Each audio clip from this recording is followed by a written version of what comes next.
Hello everybody, Captain Stellaris here.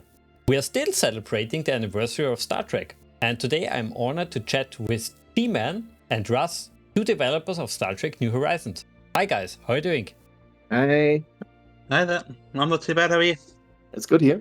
Well, we have finally beaten summer, so that's always a good thing for me. I hate these heat waves. The heat wave in the UK disappeared quite some time ago. We're now into thunderstorm season. It's a bit miserable here, but no, it's been good to talk. Oh my god, we have just rain here in Germany. Yeah, the rain in Germany and Austria was a little bit heavy and a little bit of a sad month for many people, but yeah. I would say we switched to something very positive here. Star Trek. How did you get into it? Russ, you want first? Yeah, sure.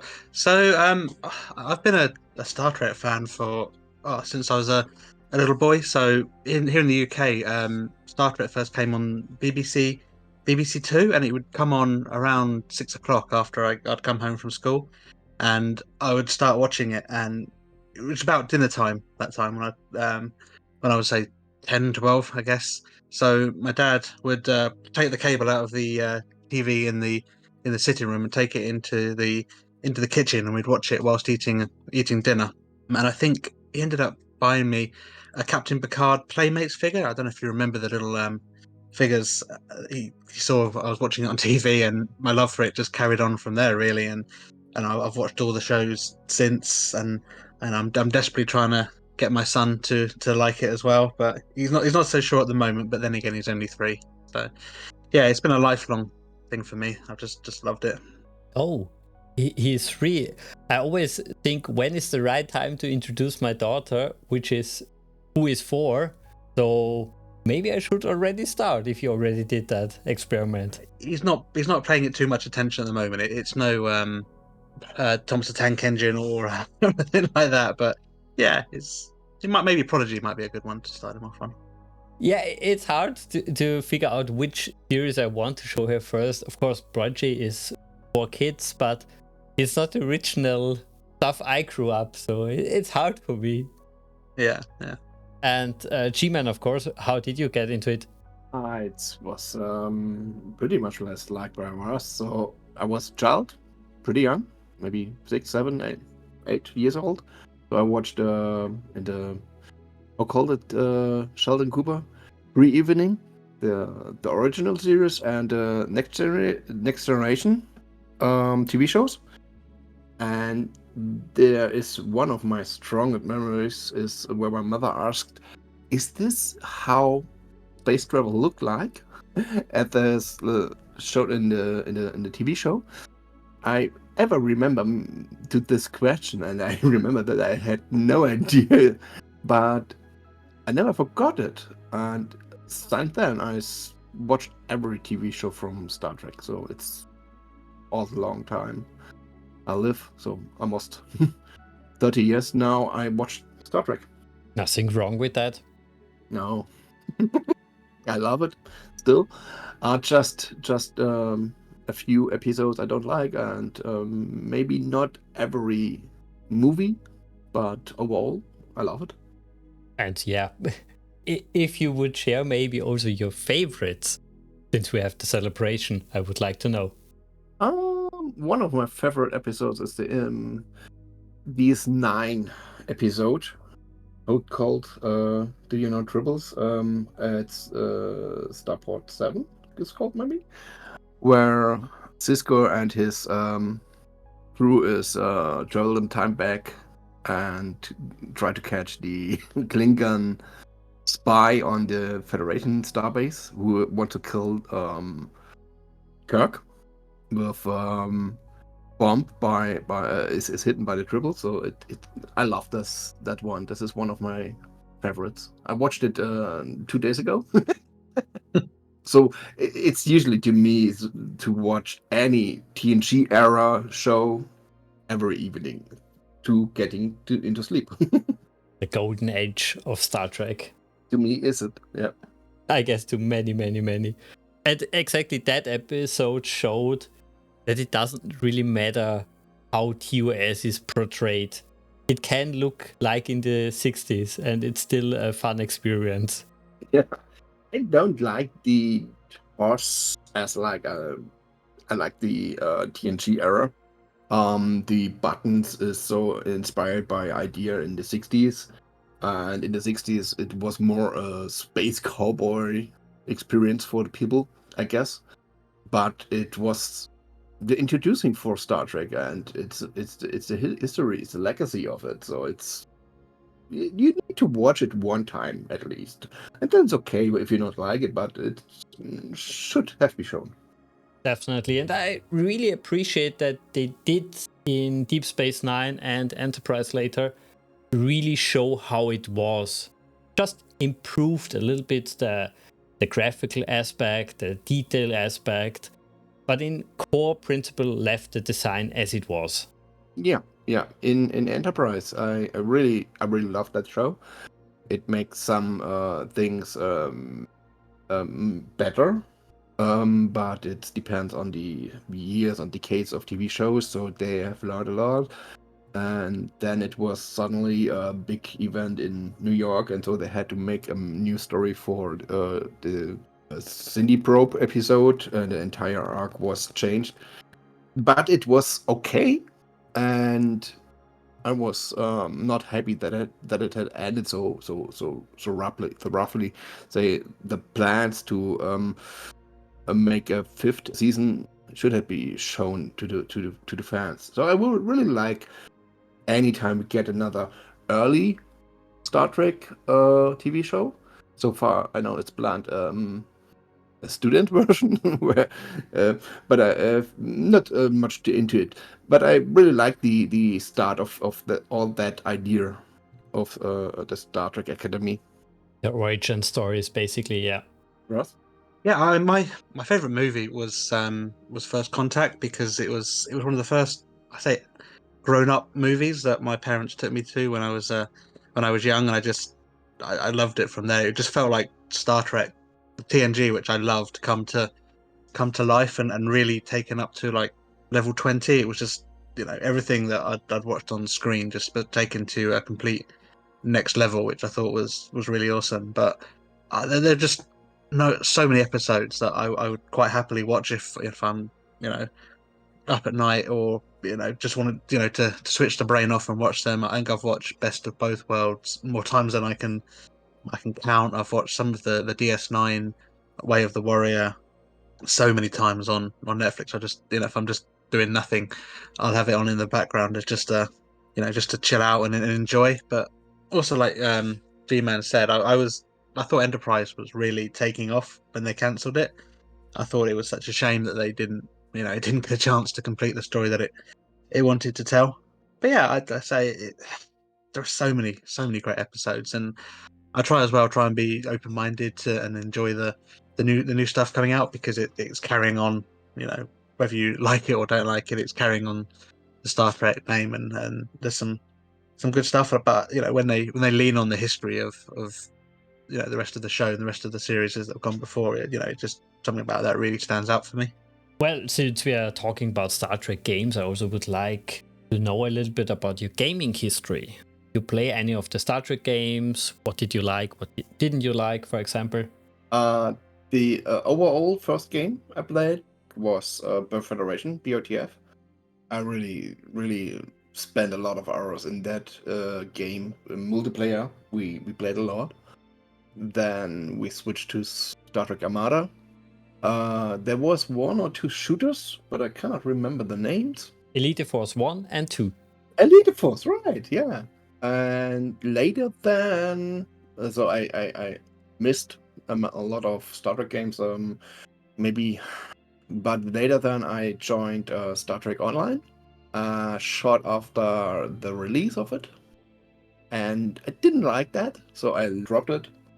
And later then, friend of me said, "Hey, you can play a quite different game as it was before on release." So it was revamped in any kind, so I have no idea exactly. But then you could play a really good PvP mode in Star Trek Online. And Checker and me, we had a lot of fun. It was a hobby for us. We loved to play that. We figured out how to kill 5 versus 5 PvP the other team, and yeah, this is big time for me to stay on Star Trek games. So it was really sad that we have to stop STO, but later on more on that story, so I will wait for another question.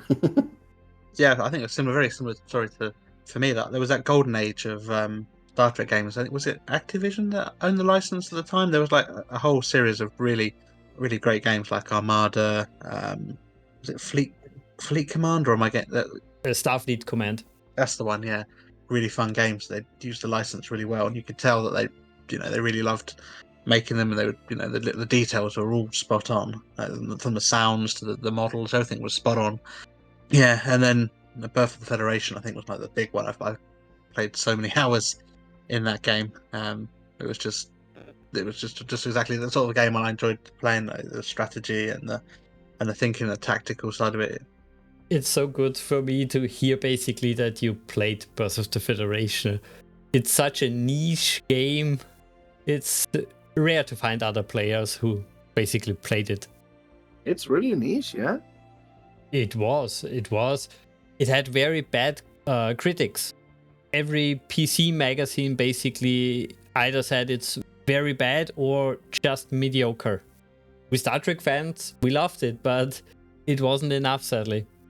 And at least it was the only one Star Trek strategy game at that moment, and for a long time. And my friends and myself, we love to play Civilization, first one, the second one, and then we joined at that time into Birth Federation. It was a good link up into our favorite, so it's fitting. And we never read any critics. We'll just play it and checked and laughed or not. Well, back then I played everything which had the name Star Trek in it, so I also didn't listen to the critics. And I also couldn't understand most of the critics because it's basically catered to us hardcore Star Trek fans. They had such an amazing level of detail in it. We loved it, but of course, a Star Wars fan can't really enjoy it. So yeah, I can understand that it wasn't mainstreamy enough. I really never understood why the heck they had to playable Ferengian, not Borg. At least the Borg are one of the strong things because they are portrayed in a really badass way. They are not something you can just kill easily. The Ferengi are a little bit strange that they included as a main faction. That's true. Yeah, the Borg and how called it in English? The crystalline Crystalline entity, yeah. And the Doom weapon from the Klingon scientist. From the Klingon side? Do you mean the Doomsday device or the Genesis? Doomsday device. Okay. Yeah, this was a lot of fun. I love my childhood. Yeah, I still love those games. I have nearly installed all the big Star Trek games on my PC every time I get a new one, so I don't complain. I also use a lot of different mods, but did you have any mods or did you program any mods for other Star Trek games? No, for other Star Trek games, not, no. I did use some of the ones for Armada. There was a really good series of mods for Star Trek Armada, and the other one I haven't mentioned, Bridge Commander. I loved Bridge Commander. A lot of the really good mods that came out for Bridge Commander came out after I stopped playing it. One of these days I'd love to go back and try it with some of the mods that people have created for it now, because they're really good. I mean, they've pretty much overhauled some of it, and it's still, what I can see, really popular even today. Yeah, and we remember, I forgot, we played Star Trek Armada 3 mod, which was the mod for Star Trek Armada 2, and what's called Star Trek Armada 3. We had a lot of fun with it, and it's not good when it's not balanced. This was a big point for Star Trek New Horizons, that it's good balance, because we had to stop Star Trek Armada 3 playing. We was in argue every single multiplayer game because of the balance, so we need to stop the playing that mod. before our friendship was breaking. Before we get all the different bad comments, I have to correctly, sadly, Star Trek Armada 3 was for Sins of a Solar Empire. Oh, yeah, right. Maybe you meant for Star Trek Armada 2 Fleet Operations, which was also a total conversion and included many new things for the engine. Sins of Solar Empire. You're right. I was wrong. I totally forgot it. Those guys are working now on Star Trek Armada 4, basically for Sins of a Solar Empire 2. So they're still working on that. Yeah, I saw a video on it.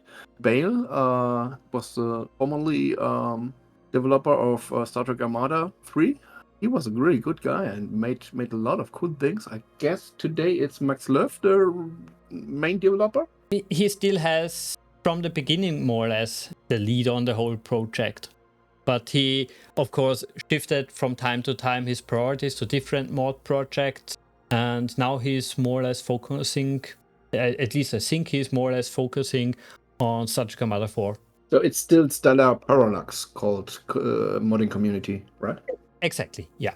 Well, then I would say we go to the main topic of today. And yeah, sadly, I guess many non-Star Trek gamers never heard about Star Trek New Horizon. Can you tell me a little bit, what is this project? Star Trek New Horizons, or called shorter STNH, is a free player-made overhaul of the game Stellaris. The overhaul, called modding or modifying, is designed to connect the game of Star Trek theme. This way you can play as most of the well-known races from Star Trek. Without this overhaul, a player would only could rename or is able to rename their own empire. We provide everything necessary to support the immersion for all the Star Trek fans. And how did you get the inspiration behind this whole project? When did it also start? Okay. This is a pretty long story. Back then, as Shaka and me was in PvP zone for Star Trek Online, and we spent a lot of time there, and it was our hobby. Unfortunately, after some updates, we became less of fun, and we moved away from that game. Around that time, Stellaris was announced by Paradox, and we convinced that any modder would make a Star Trek mod in that new Stellaris game. That would allow us to join that Stellaris mod for Star Trek, and we can continue our hobby. But after 2 weeks of the Stellaris release, we noticed there was no one creating a Star Trek mod. And at some evening, Shago asked me if I knew anything about creating graphics. I vaguely said yes, and so we started modding ships into Stellaris. Since we had never done such extensive 3D modifications before, it took a few days, and we released a video, but didn't make the mod available at that point. So we hyped the Star Trek community for a Star Trek mod, and we didn't release anything. So it was a pretty strange moment.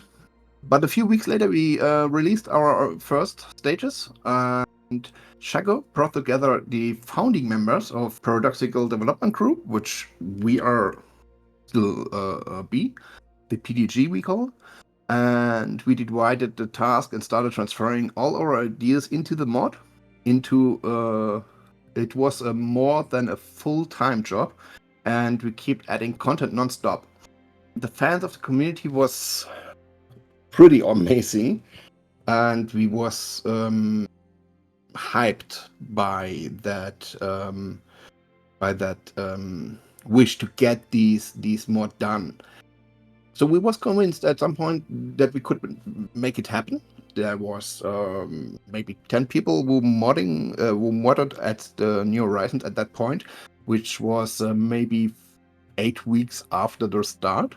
And then was the point where the final inspiration arose to have a game that contains the entire Star Trek universe, well balanced and made by players for players.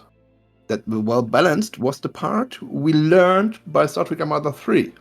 This was a really important thing because we wanted to play multiplayer games with our own mod. We want to play Star Trek New Horizons. We made it in first for us and released it for everyone, so everyone can play that as well. The funny thing of this story is, if Star Trek Online hadn't taken the fun out of that game for us in the PvP section, we might never have had an idea to make this mod. So thanks to Cryptic at this point. Yeah, that's definitely a big shout out to Cryptic that they never really improved the PvP side of the game. It's still it's not broken, but it's not improved. It's the same as in 2010.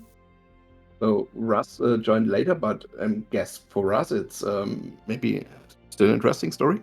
Yeah. So I think I mentioned at the start, I was looking for a spiritual sequel to Birth of the Federation after it went out of development, and I stumbled across New Horizons. So I was a New Horizons fan for a long time before I even thought about contributing or joining the team. And I saw one of the really cool things about PDG is that G-Man says it's for the fans, made by fans, and we're always looking to to work with the community, bring people in, and not only that, but teach them how to mod Stellaris so that they can help contribute. And they've done so many recruitment drives over the years, and I was one of the people swept up in one of these recruitment activities. And I think I joined originally as a proofreader, looking at updating the localization, and then I've got a background in IT, so coding has always interested me. So I then started out helping out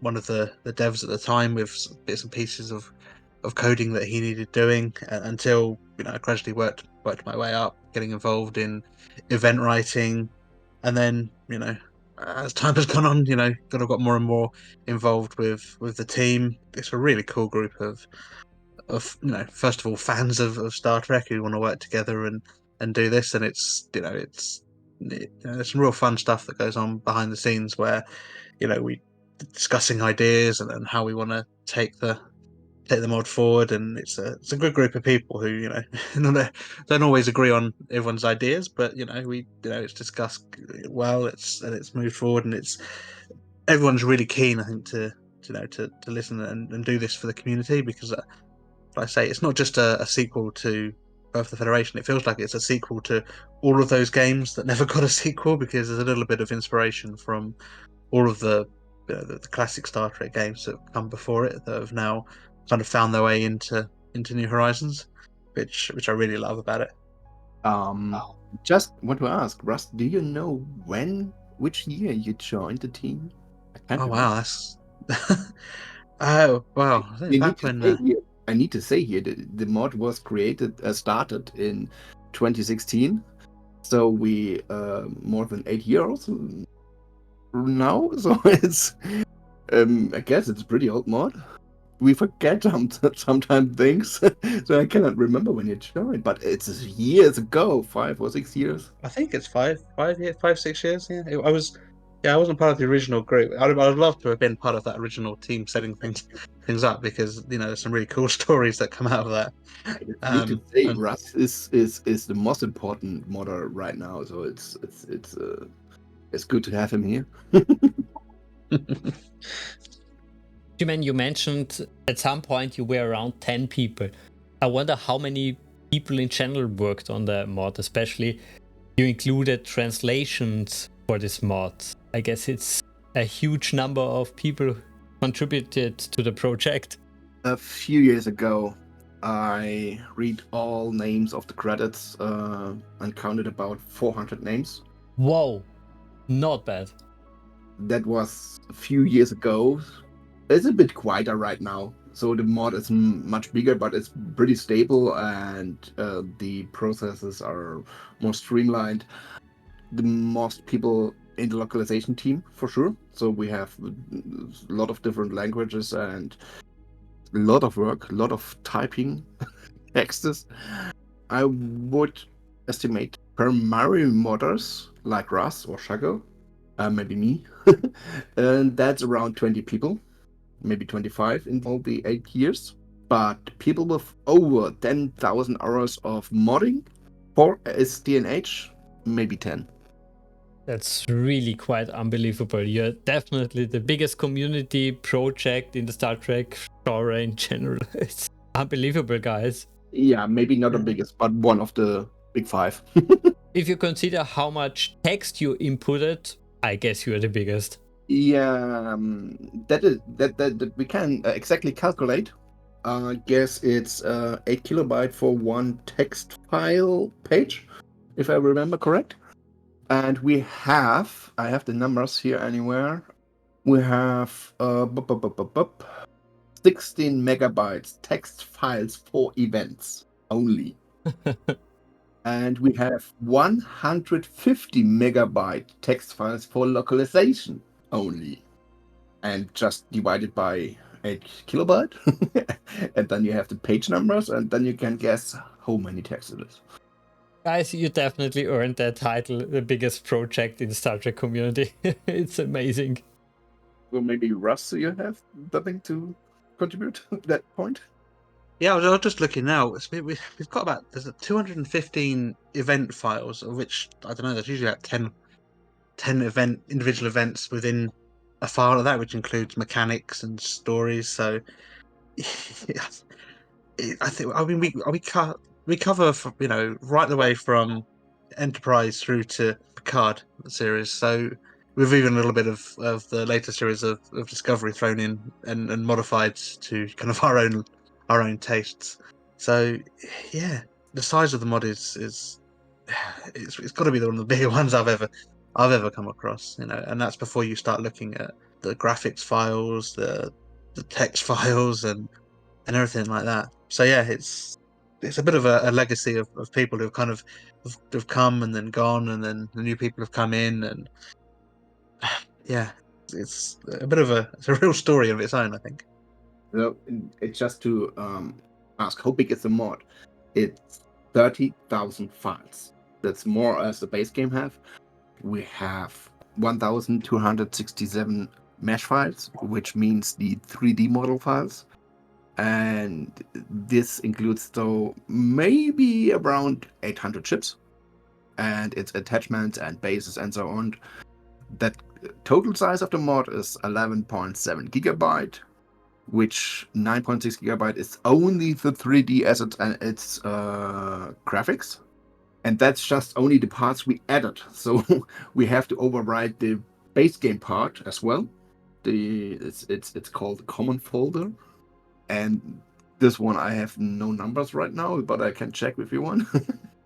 You can imagine just how much fun it is when they update the vanilla game. You have to update it to match it. It's so many folders and so many files that we change and modify. So every time they put out even the smallest update, it takes us a little while to go through and check it and make sure that everything's fully modded.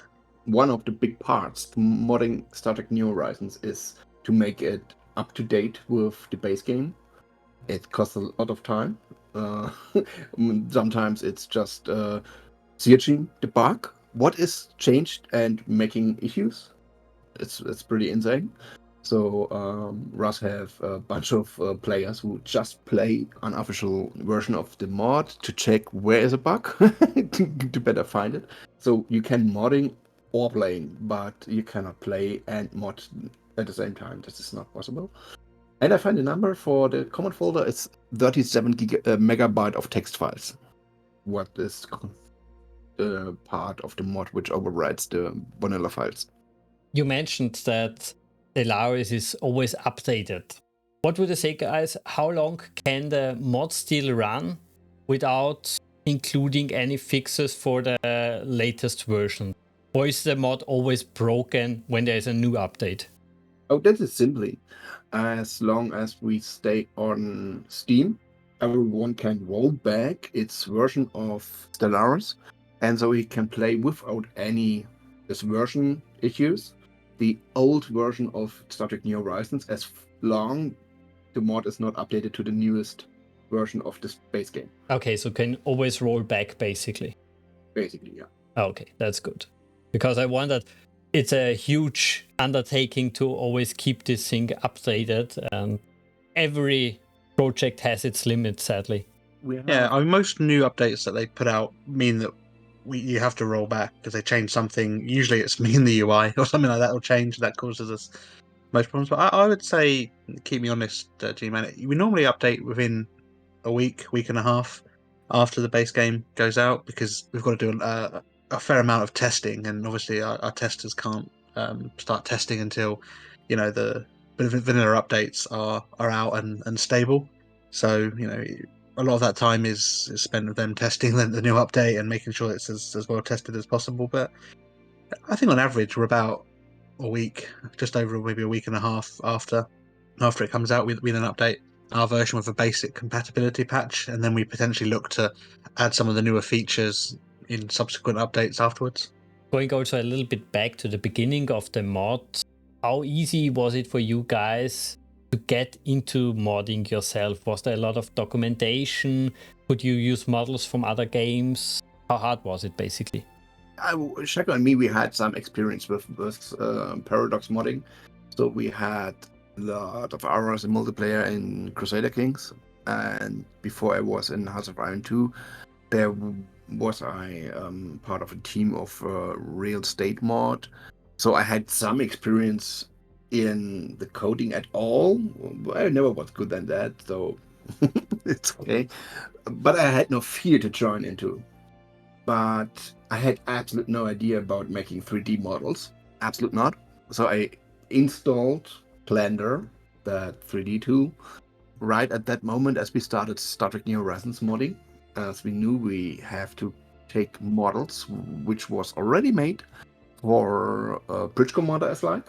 We got permission to use the models of other mod creators, took their models, converted into the way Stellaris use it, and this was a big deal.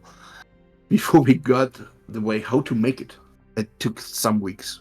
Create into the game wasn't that hard, but to create the meshes at all, that was a big one. And as we figured out, I converted all the graphics, and Shago used my output to implement it in the base game. And so we got our first Star Trek feelings. It wasn't really a good mod at that point, but so we started, and we had never the fear of we cannot create that. We just made it, and the trust into ourselves, so we can make anything if you want. So just learn how to do it, and we did it. As like for Russ had good background from his day job. We hadn't any idea about that. Shaka was never a programmer. Me was never a programmer. We had no idea about this tools. We had to read everything, and this made up our start progress. So it took its time, but it's easy if you know how to use Google. And did Paradox offer a lot of documentation to help you guide in the beginning, at least? No. At the beginning, there was no documentation. There was roughly a small wiki, and we got, I guess later, a bit later, we got a list of console commands, which was helpful. But the modding documentation, which releases now provide from Paradox itself, is pure luxurious. We never had before. We had to learn everything, and then we made things different to Stellaris, released different ideas, and they took our ideas and made it into this base game. So we read sometimes code lines from our mods in the base game, as like the board code lines was found in the base game. Yeah, it's their game. They can take it. So it's the contract a modder have with the developer or the publisher that they have the ownership, and it's okay. We have no problem to share, but it's difficult to say Paradox is a good modding supporter. They make it easier to modding, but not everything is good, I would say. Or Russ, what is your experience? Yeah, I think we're lucky now that there's quite a good community who've documented quite a lot of how it's done. I like G-Man says, there's not a great deal of necessary support that Paradox themselves provide. You know, they don't. You know, you don't always get the questions answered if we're not sure how something works. It tends to be we have to go and work it out ourselves. If they introduce new features, sometimes we're sitting there scratching our heads trying to understand what the logic and what the reasoning was behind that, and then we don't often get a lot of support to understand why something was done that way. And sometimes there's things that we recommend that or done a different way that don't always get picked up. But we're lucky nowadays that there's a pretty good community around it. The wiki is now pretty good.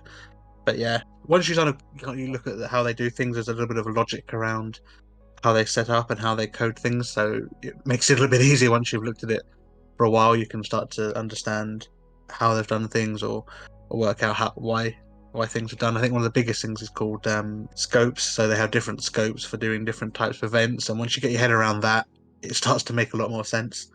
But yeah, it's a fair amount of trial and error when you start. So I can't imagine what it was like for the guys when they first set up the mod, doing it without any support or any community around them to help them. So, that would have been a pretty Wild West type of situation. It was a good thing that we had a friendship with one of the Stellaris developers, one of the coders, and he told us how it works inside of Paradox gaming development.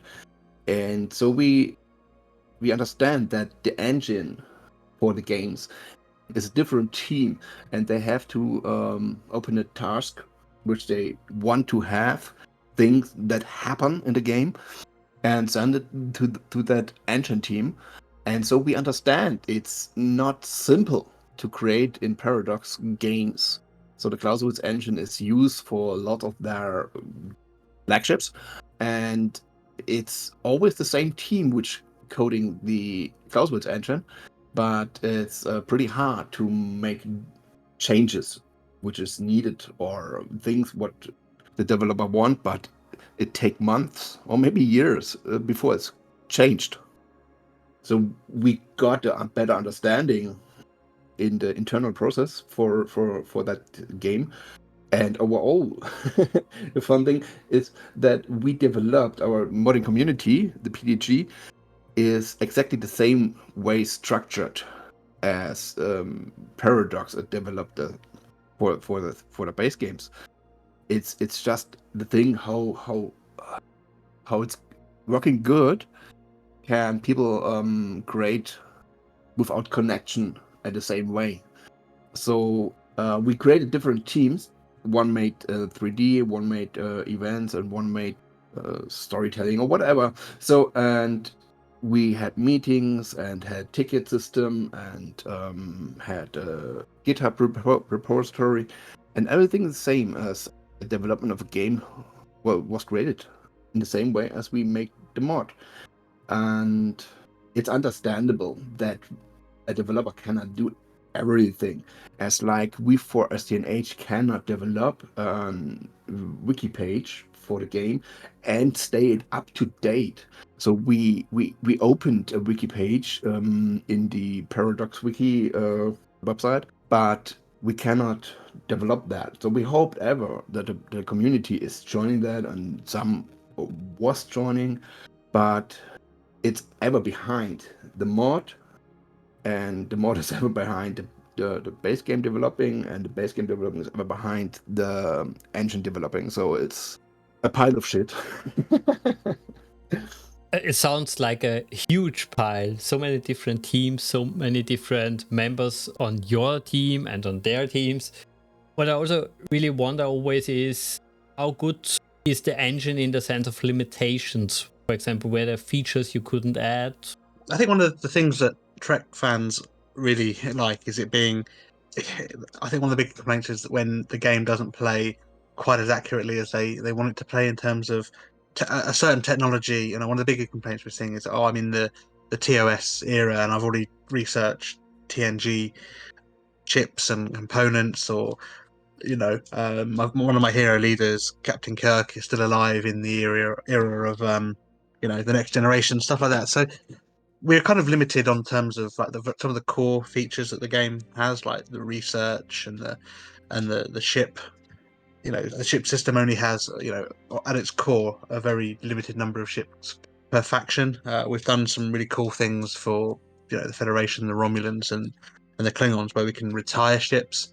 But at the core, we kind of work around those basic mechanics that the game has, like research speeds and all of that. That in an ideal world, we'd be able to have some more features around making sure that your technology researches in a more realistic Star Trek order. But that's something that we've done a little bit to make it a little bit better. But you're fighting against the core mechanics of the game, and every time you fight too hard against what the vanilla game wants you to do, that's when you start to see problems, and it doesn't perform as well as it should. And so you've kind of got to go to the community and say, look, at the heart of it, this is still Stellaris, and we've modded it and we've overhauled it as much as possible. But there are some things that you've kind of got to accept that we can't quite do the way that we want them. But I think for the most part, we've got a lot of stuff in. Like, I'm really proud of the Federation mechanics that we've got in. The Borg assimilation was a real big one that the fans wanted to see in the game. But one of the ones I'm really looking forward to, or would love to see, is a proper ship boarding mechanic.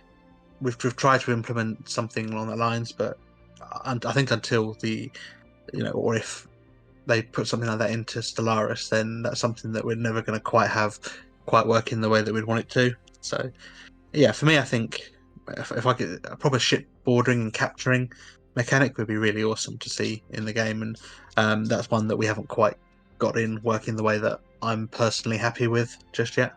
Yeah, it need to be said here at this point that we made as like the Tholians, and the Tholians are canon based, so we have to make it into a mod, and everyone knew they don't eat food as like humans, so they have to eat minerals, and so we created them as in the canon way as possible, as the limits of the engine allowed, and suddenly this faction was created as expansion for Stellaris. So we have our own impact on the creation or the direction of Stellaris. We cannot say, hey, make this or make that. We can deliver wishes, sure, but it's not that this really happened. But we see our footprint in the base game, and so we brought some features, some ideas, which was finally find its part in the main game. That's such a unique thing. In so many games, you don't have the problem that the game gets update after update. Most modders just have one product they have to take care, and then it's basically done. You always have to adapt, test and test and test again. But of course, you also see sometimes you produce such a good content that even the original developers take it and adapt it, assimilate it in a way. So being at the subject, I would maybe ask you now, what would you say is your favorite feature or ship or faction you included? I created, especially for multiplayer events we had in the first years in Star Trek New Horizons, the Green faction, the ship set for the Green faction, I mean. Also the ship set for the Sheliak. They are only for this reason in the mod, because I want to play that faction and want to have a ship set. I'm really proud on two special models, which is the Ferengi Starbase. I'm really proud on it. Also the Borg Unimatrix, or called the Planet Starbase, whatever. It costs a lot of time, and I have to realize it in a quite different way as usually models was made. So I made it procedurally with Houdini, which is another 3D tool, and I learned just for this that tool, what is completely different way as any other 3D tool. And one of my big moments was to create all the particular effects for torpedoes and phasers and so on, which was a 4-week no sleep session, and they are still used since the beginning. Yeah, that's what few of the big parts I really love. Russ? One of my favorite feature is probably the one of the newer ones, and that's the TNG mode. I think it's such a requested feature that can we not start at different eras in the map, and the base game just doesn't have that ability. So it was an idea that I know that Shago came to me and said, what can we do to make this a reality? Because we've always said it's just not doable. So we sat down and the whole team got together and started penning in ideas for how to do it, and the actual code behind the scenes that advances you to the TNG era while still starting, the map just you want is almost like a whole different mod within the mod. It's just such a dedicated bit of work, and so cool that you can actually, just click a different map and you're transported, to a whole different era, and everything starts differently. So that for me is one of my all-time favorite bits of work that we've done, because the whole team came together and worked on it. It was almost a separate project within the mod, and I think it, considering that we've implemented a whole unique feature into the game that the vanilla game doesn't even have, I'm really proud of the work on that one, because it allowed us to really, experiment with how we, advanced the technology. But so much time in the background was spent optimizing these scripts that were written that do so much work in the backgrounds. You think about it, it's got to advance you from level 1 tech to level 7 tech in, with just a simple click, and we were determined that the wait time was never going to be too high. So it was a case of just sitting there testing.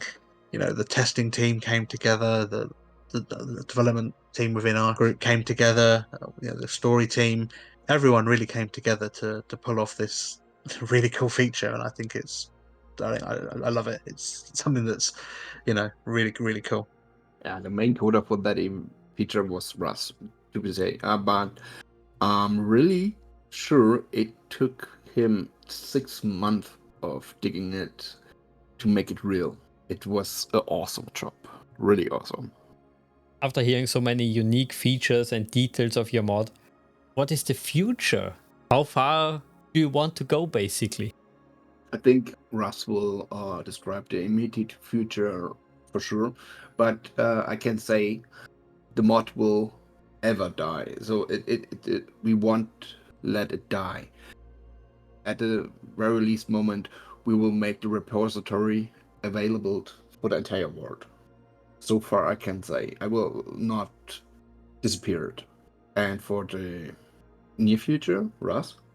Yeah, so I think one of the things we always try and look and see what's coming out on the shows, because that's the very latest Trek on there, and then we try and adapt those stories. But in the meantime, it's pretty, as you know, it's pretty quiet at the moment with the show. So one of the things that we've been looking to do in the last update, and we'll probably look to do in the next update as well, is actually reach out to the community and understand what features they want, what suggestions. So one of the things that G-Man has set up is a community forum and suggestions topics within our Discord server, where the community get an opportunity to tell us what they want to see it. Because, like I say, it's cool that we implement things that we want, but it has to be something that the players want to play and want to do. So we've been taking on board some feedback. This last update from the Cosmic Storms one, there's not a lot of Trek content really you can put into that. It's, storms aren't really a big Trek thing, so we didn't really concentrate too much on features around that. We sat down and looked at some of the long requested ideas that the community had that they wanted to see in the game. So we've now got a bit of a internal log and backlog of some features and some things and some improvements the community want to see, and we're going to start working through those, and then hopefully that will take us through to return of some Trek on TV, and then we can have a look at the stories that get shown there, and we want to kind of represent all of these stories in our own flavor. So it's not just a matter of replicating exactly what you see on TV. We want to give some alternative options. I think we mentioned at the very beginning that we were all disappointed that Enterprise didn't continue. But one of the cool things I love about New Horizons is you can continue that Enterprise story in your own manner. So, it's stories that never got told, or stories that we think that people would want to see playing, that make up your own history and make things slightly different. Little cool additions such as in the latest series, one of the latest series of Picard, there was an option that the Federation was going to potentially turning into a dark Federation. So there's plenty of opportunities throughout where you can change how the Federation is, or make it into a bit of an evil empire, that type of thing. So those are the type of things that we're probably going to look at in the immediate future. All of that could then change because Paradox could release a DLC, announce a DLC tomorrow that changes the direction entirely. So, there's always that could come up and completely derail our plans and mean we've got to relook at, everything we're doing. So we try and be flexible. We try not to define in too much detail what we're going to do, because we've got to keep it open to different changes. And make sure that we're not, if we stick in our ways too much, then, we're not going to be open to the changes in the game and what our players want. Since Paradox is pushing out so many different DLCs all the time, I guess we don't have the fear of a sequel in the near future, but should it ever happen that they basically say, okay, Stellaris is done, we are going to Stellaris 2, did you guys ever talk about the possibility to switch maybe then to the new game, or would you basically say, okay, it's done, we invested already so much time, here is a good stop? Hey, we discussed that several times with no decision made yet. We would discuss that at that point then. So we cannot say that for sure we make it or for sure we make it not. It depends at least on how possible is it to port the mod from Stellaris 1 to Stellaris 2. So maybe it's quite simple and it's just a few weeks of work, or maybe it's impossible and to make an entire new mod. So this is then what answers the questions. Or maybe is it a better idea to stay on the Stellaris 1 then, because there are no upcoming updates and we have a freeze version and can still developing the mod, and it's quite simpler. It's like in Star Trek Infinite, where it was basically Stellaris. We could have to port over, but without benefits. We had the same limitations, or maybe more limitations, and just then to have to develop two mods, we have more work, and we cannot spend more time, so we have less time for the main mod. So that's question. So it's like when you imagine a new Stellaris on the Clausewitz engine, it would still having performance issues, and it's maybe then not a better mod. It's just the same mod on a different base game with the same limitations. So is it then a good idea to move over? Maybe not. So when it's much more performant and it's not too hard to port, yeah, it's ever an idea which can be realized when you have the manpower. And this is the core point. You need the manpower, and I guess it's then a two-team based mod, one for the old, one for the new one, in hope that will ever happen, or it will never happen, whatever. We are open for it. So it's no decision set right now. Of course, it's a very hypothetical question, but at least I hear there is no danger of a burnout. At least we noticed that we are a much smaller team right now than we was 4 years before, or at the start of modding. Maybe this would change with a new mod, with a new game, when new players come and interested in modding. So it's always an evolving topic. Like the entire game, I would say, is evolving all the time. Yeah. Yeah. Absolutely. I think you've say it's spot on, G-Man. For me, it depends on what Is there a benefit of doing it? It's is it like a classic case of like The Sims, where they release a new version of something, but it's missing so many of the stuff from the old version that you might as well wait a little bit of time before they put that stuff back in the game, so it's the same level as the old game. For me, one of the big things is performance. Is performance increased enough that we can implement some of the features that we really want to go with, or improve some of our core features with the new and better increased performance. If that is the case, then that's probably a big selling point, at least for me personally, that we look to port it across. But if it's if it's just much the same with update, slightly better graphics, then I think it's probably a case of waiting and seeing what they do, rather than struggling to get it across. And the community at the we try and reach out to the community as much as possible to help them and teach them a bit of modding as well, which is one of the fun things that we do. And you tend to find that at the moment we get people who stay for a short time, do a little bit, and then move on. So maybe as G-Man said, a whole new game would bring additional people who want to stay around a bit longer, which would be cool. So having two teams within PDG, one looking after Stellaris, someone looking after Stellaris 2, would be a pretty exciting thing to be part of. During this discussion, we always mention Star Trek. We often mention Star Trek Online. I wonder, do you also plan to include content from other games? Because Star Trek Online is at the moment including a ton of different ships from other games. I wondered if you also have some ideas to include certain aspects. So as first, we include everything we could get from other models. So far, we have the permission for it. In games as like STI, it's not allowed to use the models at all. So we got a letter from Paradox exactly to us, so we never have to use it at all.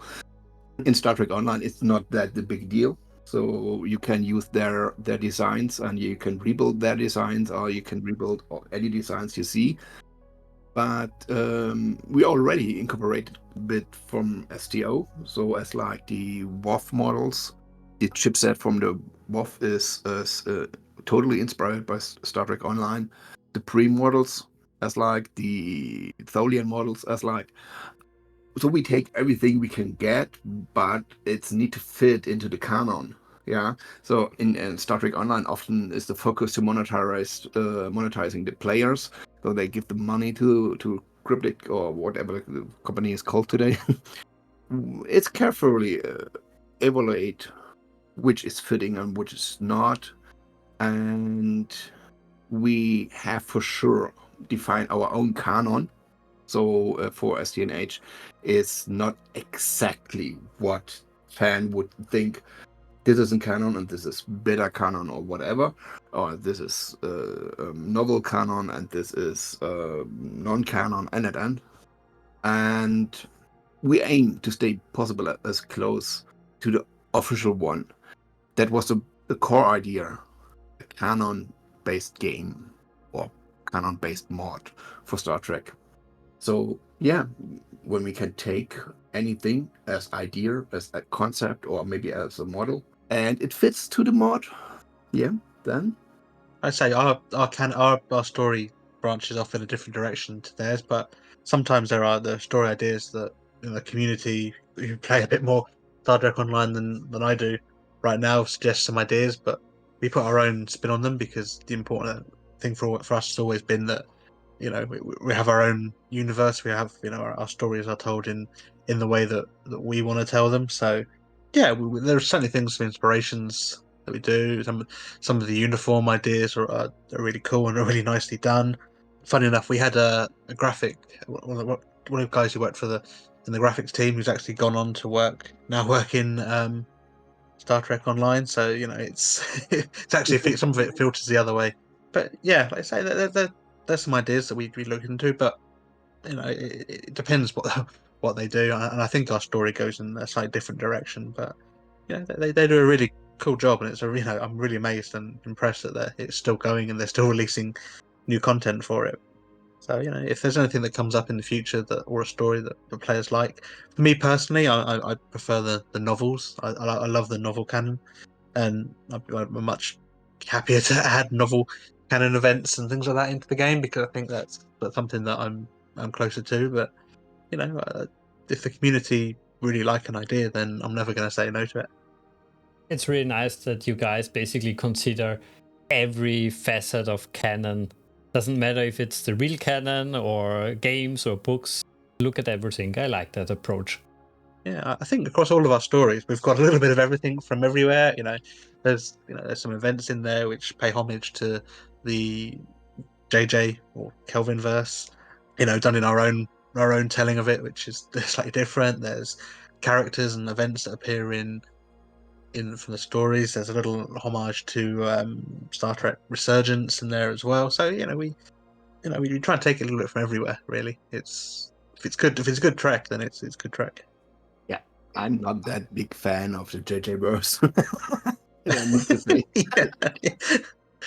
So I had to fight to a bit trouble with the idea of the Franklin class implemented in the game, but okay, it's a cool ship, and we have to make compromises in the team, and I was okay with. I was fine with it. Just I don't like the story was in the movie or how it was screened. It's not a reason to take over ideas from anything. So as like the Franklin class at that point. So there are no limits, and we discuss in the team if we like it or not, or we can live with it or not. So it's from time to time, case to case decision. There's no goal we have to reach. We just to make a fine game. Talking about the dark side of the Star Trek franchise, I also want to touch Star Trek Infinite. It was a very interesting decision to release Stellaris Star Trek version game, basically. I always wondered, what did you think about this project? You want to go first? Yeah. Okay. I wasn't happy. I was emotional as they announced it. So the last information we got that they never would touch IPs as like Star Trek, Star Wars, etc. That was told us back in 2018 in official way. We had a chat, and so no, they never will do. Martin Emwood said no, we will never do that, and any plans to make Star Trek New Horizons to its own game, lifting up from a mod to a game, or expansion for Stellaris was dying at that moment, and we was fine with it. It's okay. It's a decision, and it is. We never planned to make a game in this kind or with this IP from Star Trek, and then they announced a Star Trek game, which is basically looking like Stellaris, which is exactly what we do, and they never asked if we want to work with them or help or whatever. Nothing. Later, then they invited us for joining beta modding team that we can make mods for that game before it's released. So they have a bit of content for their workshop on Steam, and we noticed it is basically Stellaris. And it was really making emotional to me. Russ wasn't involved in that talks back in the early time of Star Trek New Horizons with Paradox for making expansion. So maybe for him not, but Checker and I'm myself, so we was not happy. And it's going better and better. Checker said this game will not live longer than 1 year, and he was right. At the moment as we looked in the beta, 1 year later it died. It was 3 months developed and 3 months then abandoned, and then was it called dev by the developers. So it took exactly 1 year as we looked on it first time. It was good for my emotional. I never had a good word for that game just because we got the information they will never do a Star Trek game, and I'm really sad that it wasn't a good game. It really wasn't a good game. It was a bad game. I would love a good game for Star Trek, and I no need to be part of it. I would like to play it, but we don't get one. So it's just sad. It definitely is. I had such high hopes when Star Trek Resurgency was such a, not a big hit, but it was, for me at least, a very good title. I really, really enjoyed it. And I thought, hey, there's a new strategy game coming. Maybe we have a new hit here. And it bombed so hard. So you could tell the guys who made Resurgence loved the IP. Exactly. And you couldn't see that in Infinite. Yeah, exactly. Yeah, the point was Paradox itself saw it's not on a good way, so they asked us if we want to make content for them, and we told them that this is not a good stage to release in 6 months, and they don't noticed or want to hear what we say, and it failed. I guess it failed because the developer, the programmer, the team leader, and the localization writer need to love what he do. Russ and me, we really love Star Trek, and so we made a mod. Not we, only the entire team loved it, because everyone spent free time without any payment, and just guess you make exactly what we made, and you got money for it. To me, was the last experience to this Baldur's Gate 3. The programmers, the developers love their own game. They love the story, and you can taste everything everywhere. It's a love which brings so much detail in the world of that game, and this results in a good. See, Star Trek have a lot of fans, and many programmers are Star Trek fans. A lot of Star Trek fans inside of a Paradox. They cannot talk about, oh, we'll play this game. I hear it behind the scenes. But they asked a company anywhere, I think in Argentina, to make a Star Trek game with an engine they have no idea about. They just need to ask inside their own company for who wants to make a Star Trek game. The hands up rising, and you just pick all these people, and then you get a really good game because they love the product they make. This should be happen, but it's a capitalism world, so you make the cheapest way to realize, as I did. Yeah, it definitely should be a no-brainer that you pick guys who are really passionate about the franchise and maybe even have experience in the game engine or in development in general. But sometimes, yeah, money is the more important part, which bites them in the ass, sadly. Russ, you had to calm down me, huh? Yeah.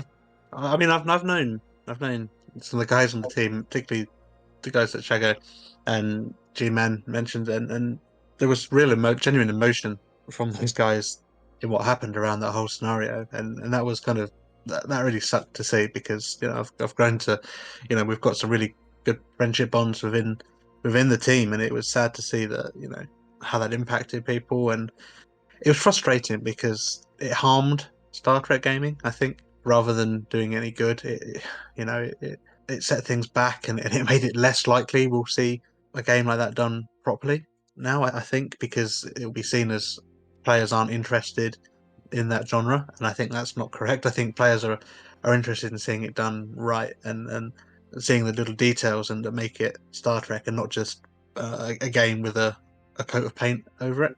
And I think it's harmed, and it's been we're less likely to get something that we really would have been really great to see. Everything else aside with how I think perhaps we were treated, or we weren't. They could have come in and built a relationship with us that would have helped. I think I put aside, and that's just the industry, and that's just how it is, and it doesn't bother me too much. It means we just concentrated and got back on to making our game and our mod even better.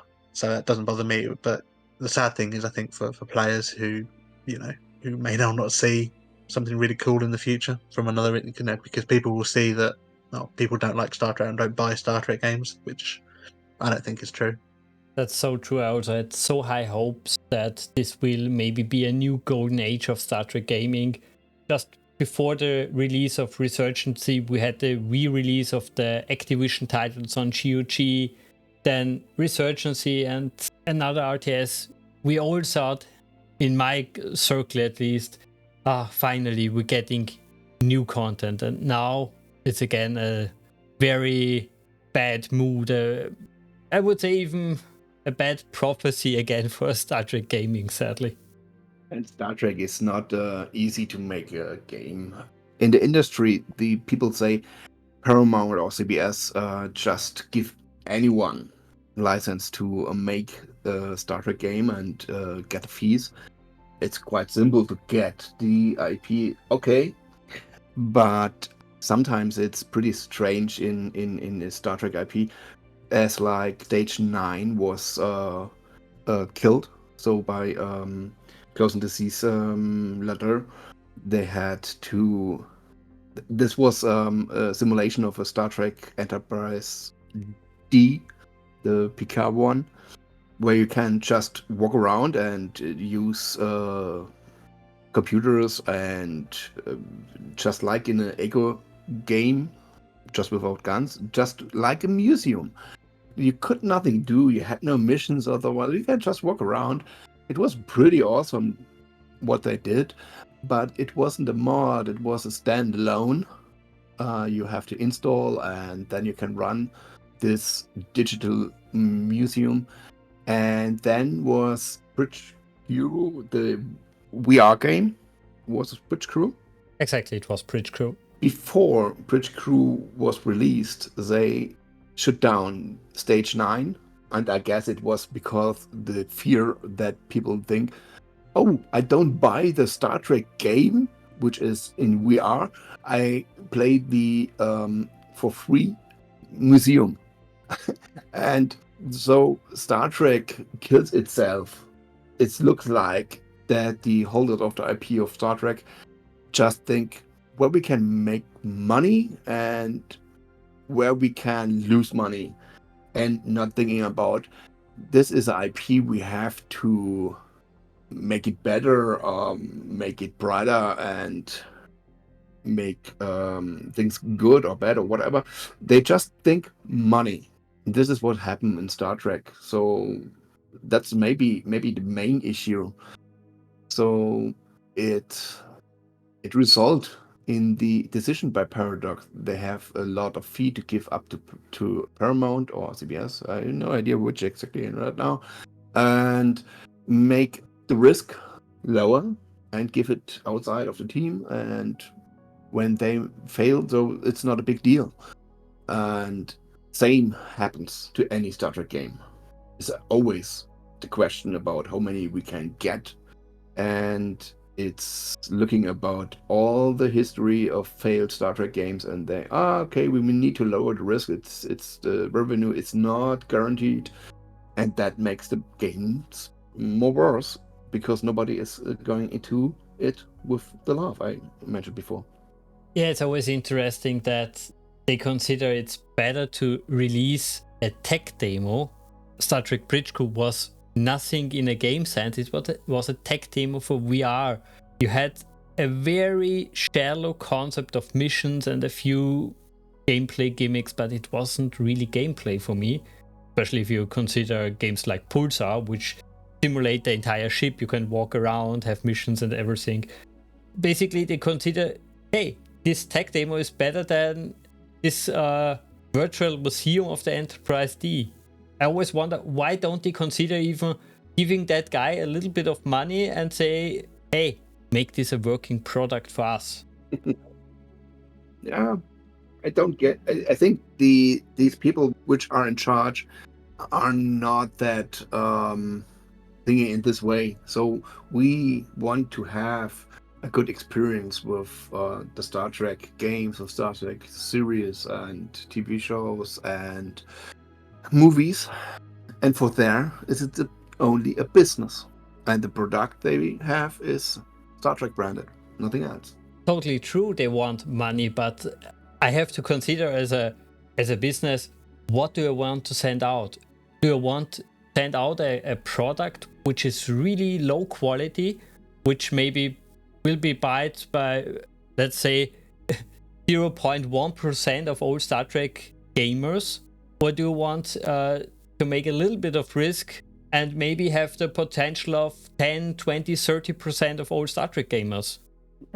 I remember we had an email conversation with CBS. It was about the permission to use the name or make a Star Trek mod or make it whatever.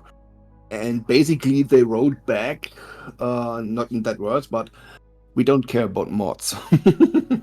So I guess if you want to make anything with Star Trek awesome, make a mod and it can stay forever. That's good to hear, at least. Yeah, for us, yeah. Since you mentioned also Stage 9, I wonder, did you ever hear about the developers, basically what they did after Stage 9? Oh no, we had just a short contact as they asked if they can anything do, but I have no idea what they made after. Basically, they switched to the best Star Trek series in the last 10 years, the Orville. They did basically recreate the entire Orville ship, and the reaction from the creators of the Orville was basically really nice done. Keep up the good work. This is awesome. Wow, that's cool. Wasn't Orville not just created because the creator of Orville could get the IP of Star Trek to make a Star Trek show? More or less, yeah. Oh, that's funny. But moving on from the sad part of the Star Trek franchise, maybe look a little bit in the future. What would you guys basically want to see in a new Star Trek game? Your dream Star Trek game, for example. Okay, my dream.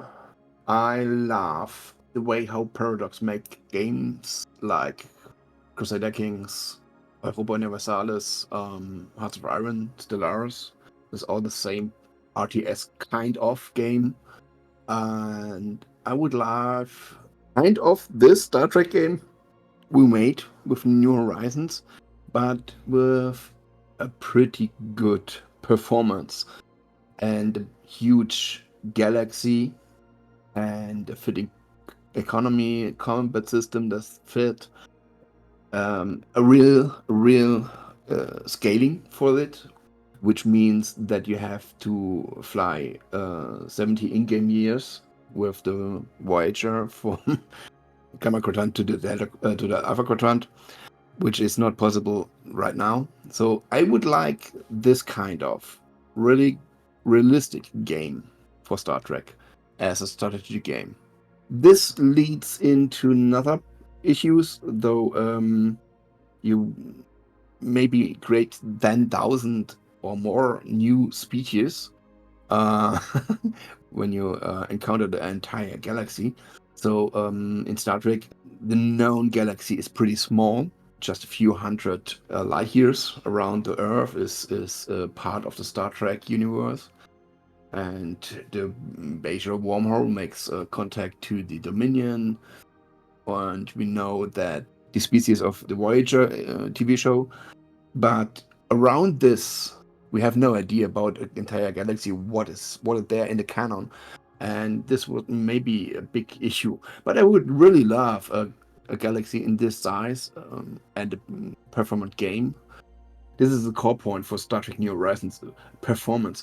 And this made me crazy that we cannot make a game which fits to all these sizes of galaxy or ship and fleet sizes.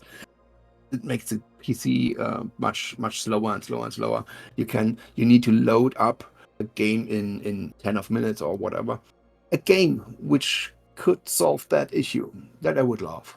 Basically, Star Trek the canon game, where you replay the entire history. Sounds nice. Yeah, Star Trek the Canon game. That sounds good. I'd play that game. I'd play that game. And what about you, Russ? I mean, one of the games I always wish had a sequel was Bridge Commander. I loved feeling like a captain on the ship. I'd like a kind of a RPG evolution of Bridge Commander, where you're the captain of the ship, but you're free to get up and go around and to really go into the RPG elements of it, like role playing an adventure game like that, where you've got a bit of free roam as well, but you're in command of your ship. That'd be something I'd love to have played, like a fully evolved sequel to Bridge Commander. But I would definitely play the game that G-Man suggested. That, and that would be really cool.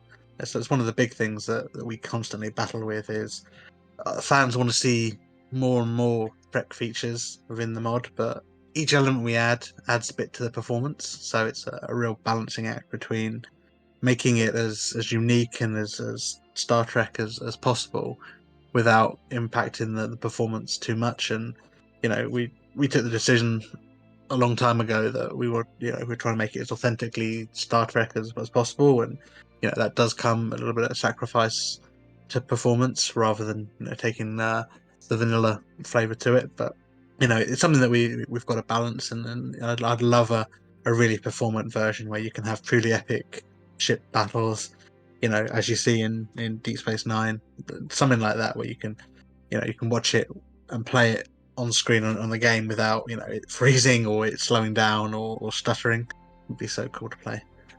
Yeah, that's always the problem. We want to see those big battles from Deep Space Nine.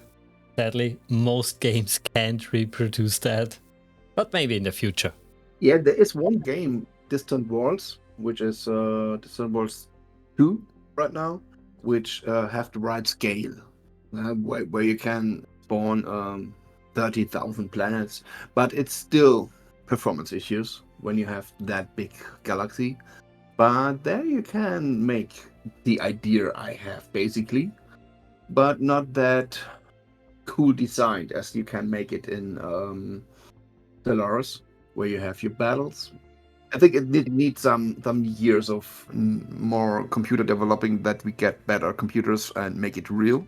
So I guess it's not possible with the current home PC. However, you can code it good or better or whatever. You need the performance in the hardware, and this need to be used for any computer players. Then can start with really cool games. Well, in the meantime, we already have some very cool games and mods like Star Trek New Horizons.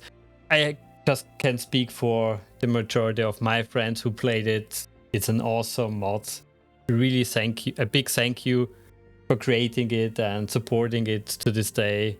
And yeah, of course, thanks for joining me. It was such a pleasure talking to you guys. But now I would say I open the mic to you. Is there anything you would like to add? Anything we missed? If you haven't had a chance to play Ryan Mod, come and give it a go. Come and play. Come and join us on our Discord. There's a really cool community of people who all enjoy talking about it. One thing that I've tried to do since coming on the team is listen to what players want. So come talk to us. Come tell us what you enjoy, what you want to see more of, what you don't like, and even more. If you fancy joining the team and being part of the community, then give us a shout, because we're always happy to teach people and get more people involved. This is a community project, and it lives and dies by the community supporting us and joining us, and new people who come in and want to learn. So if you haven't had a chance to do it, or if you felt I could add something to this, I want to get I've got some skill in this area, come speak to us. Come speak to any of the dev team on our Discord, or hit up G-Man or me, and there's positions. And even if you're not an expert modder or coder, you've heard our stories. We're happy to teach you. We're happy to get you involved. So come join us, and look forward to seeing you out there. Yeah, nothing I can add. Yeah, thanks for the opportunity to talk about our mod. So we love it, we still love it, and we will keep it alive. And we will hope maybe at some point to new video. definitely I want to hear from you guys in the future updates, future features you include to the whole project. So we will definitely be in touch, but for now I would say that's it for this video. Leave us a comment, tell us what you think about the game, and of course, play the game. Until next time.